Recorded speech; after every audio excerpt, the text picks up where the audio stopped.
بزنیم ببینیم کجاه.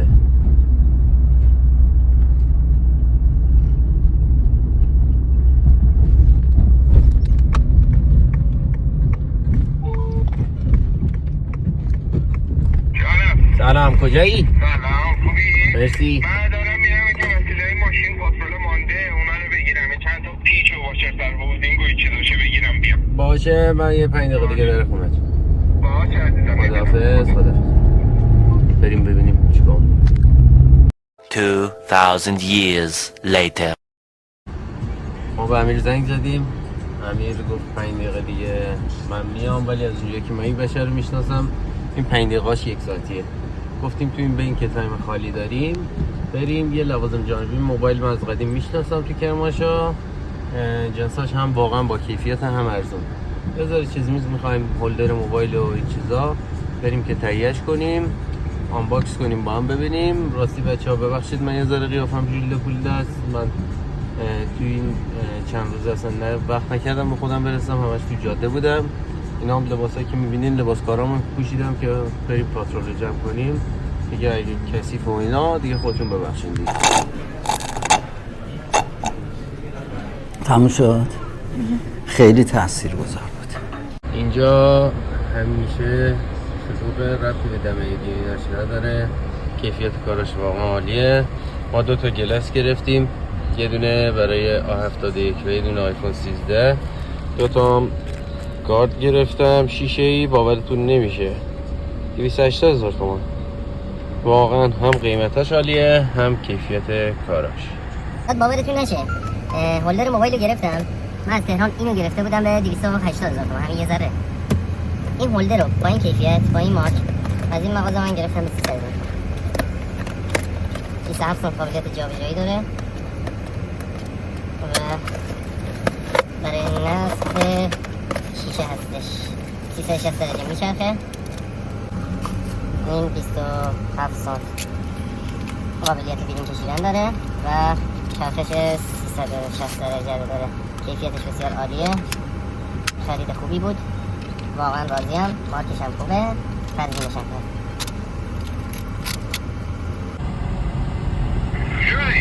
تو کجایی؟ من نزدیک خانه.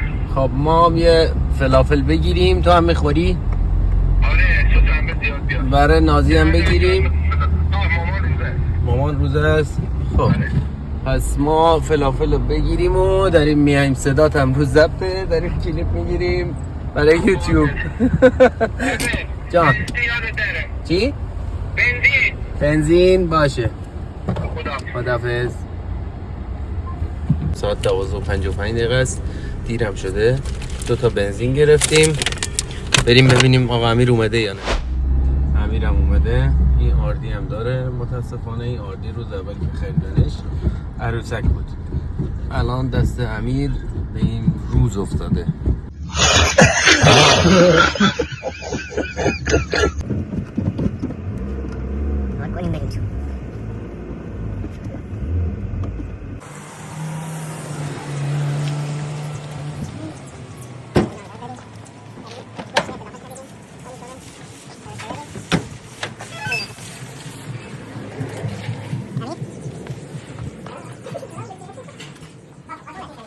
سلام.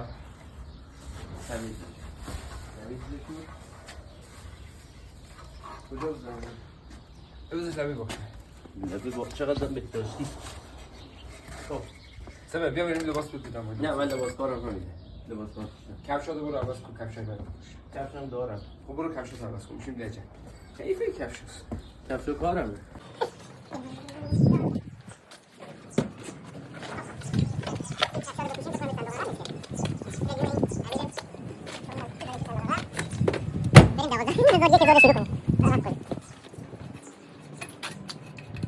یه چیز به من بده که در اون بطری رو سوراخ کنم برای بنزین.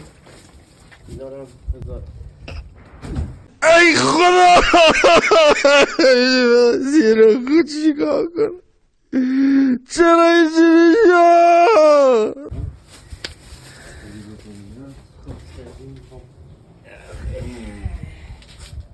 الان میشورمش.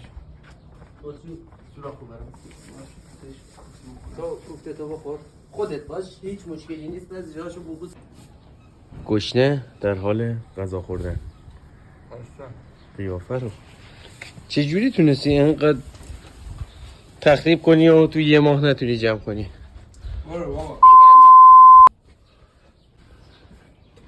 یه نفرم اون بره که داره هی از دوربین در میره.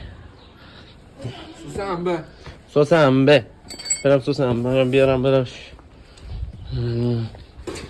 سس انبه گشنه است دیگه، بچه چی فرش کنه.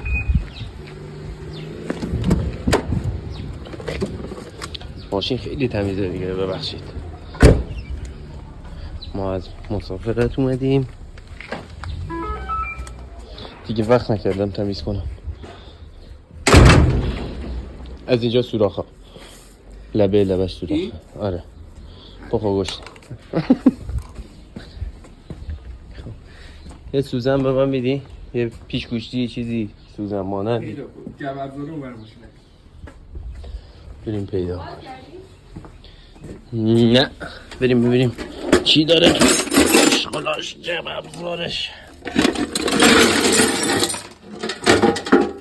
همه رو ریختیم زمین، با اینا میخوایم پاترول جمع کنیم. خدا به خیر بگذاریم.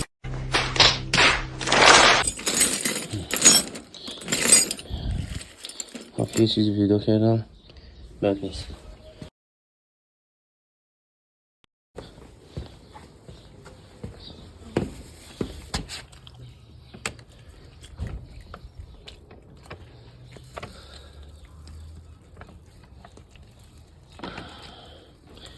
سوراخ میکنه به نظرت؟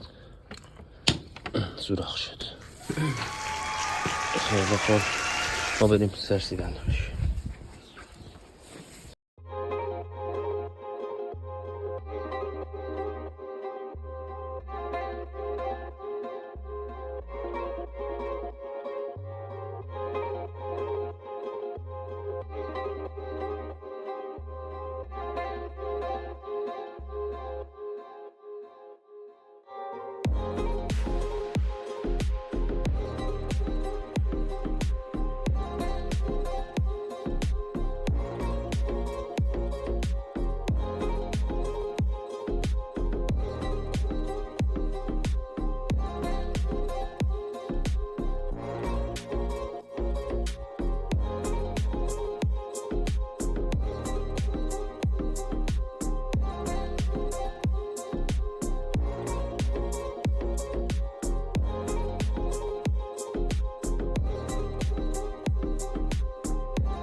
ما الان داریم تقریبا بدون هیچ امکاناتی ماشین رو جمع میکنیم. اگه حالا به هر نحوی یکی از این شرکت های تولیدی ابزار بتونه اسپانسر ما بشه، ما بازم میتونیم کلیپ های بازسازی براتون بگیریم، میتونیم ماشین جمع کنیم. با اینکه مثلا الان ما یه فنر سوپاپ جمع کن نداریم، من کاملا به صورت دستی دارم جا میزنم اینا رو. اگه واضح براتون بگیره این سوپاپ جا میزنم. ما الان مثلا اینجا یه سوپاپ جمع کن نداریم. خب درسته ناگهانی شد، ابزار از کسی هم نتونستیم بگیریم شب عید، ولی خب میگم اگر کسی پیدا شه به صورت اسپانسر بتونه حمایتمون کنه، شرکت های تولیدی ابزار، توی کلیپ های بعدی براتون ماشین بازسازی میکنیم. 0 تا 100 از تعمیر موتور، صافکاری، نقاشی و تمامی کاراش، زیربندی، جلوبندی. الان دارم کاملا به صورت دستی سوپاپا رو جا میزنم. خب این تایم کار ما رو بیشتر میکنه، ولی خب فعلا اجباری دیگه.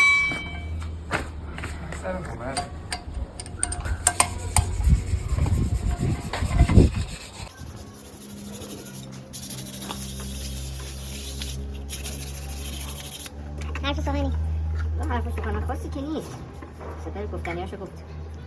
کسی باشه یه نظر خودشون میگه، آخر کار باید ببینن. انشاءالله به زودی یک مکانم برای بازسازی ماشین اینا آماده میکنیم.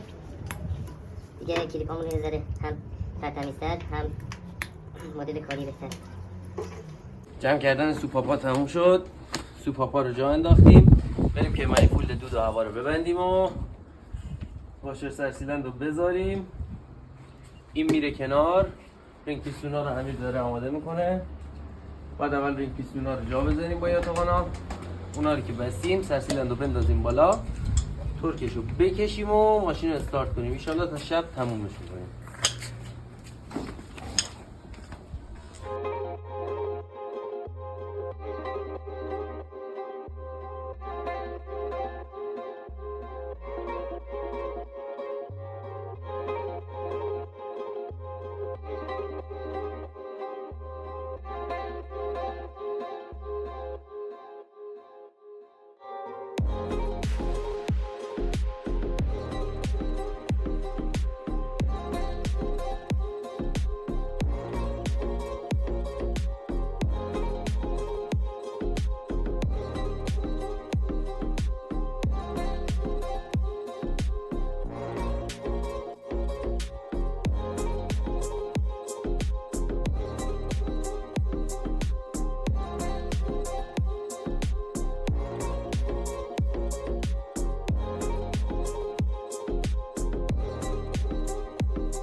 میریم تو پروسه جا زدن یاتاقانا روی شاتون.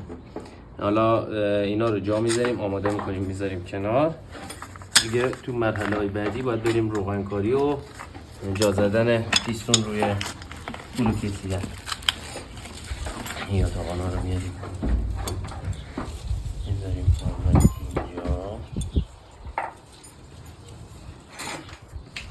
اینا یاتاقانا متحرکه. یاتاقانا ثابت روی اصطلاحاً بهش میگن روی چیزه، روی میلنگه.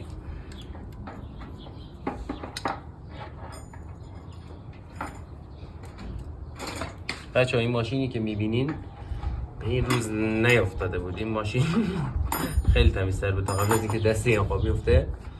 و بابای خدا بیامرزش، خدا رحمتش کنه، هیچ وقت نمیذاشت ماشین به این وضع بیفته. همیشه ما این ماشین تمیز دیدیم تا قبل از اینکه این آقا کلا پوست ماشین رو بکنه. اینا رو آماده میکنم، میذارم کنار.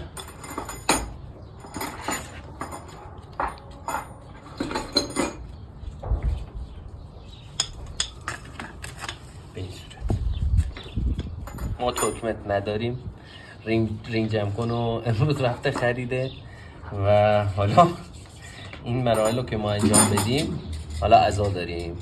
چطور که پیچا رو ما با چی بکشیم. حالا یه دوست مکانیک داره مثلی که قرار شده اون بهمون قرض بده. ببینیم بهمون قرض میده یا نه. انشالله که بهمون قرض بده. یا نه نباشه. یا نه هم باشه دستی برام ترک میکشن که بالاخره یه چیزایی وزنایی توی دست حالا نمیشه بگی دقیقه، ولی خب تو مواقعی که گیریم اگه کار کرده باشی میتونی بگی سفتی پیچ چقدره، زیر دست مشخصه پیچ داره رد میکنه، کش میاد یا نه. حالا دیگه ما مجبوری امروز میریم دیگه، چون پاترولا توی تعطیلات لازم داره امیر. اگر لازمش نداشت میذاشیم بعد تعطیلات ابزارامونو کامل کردیم.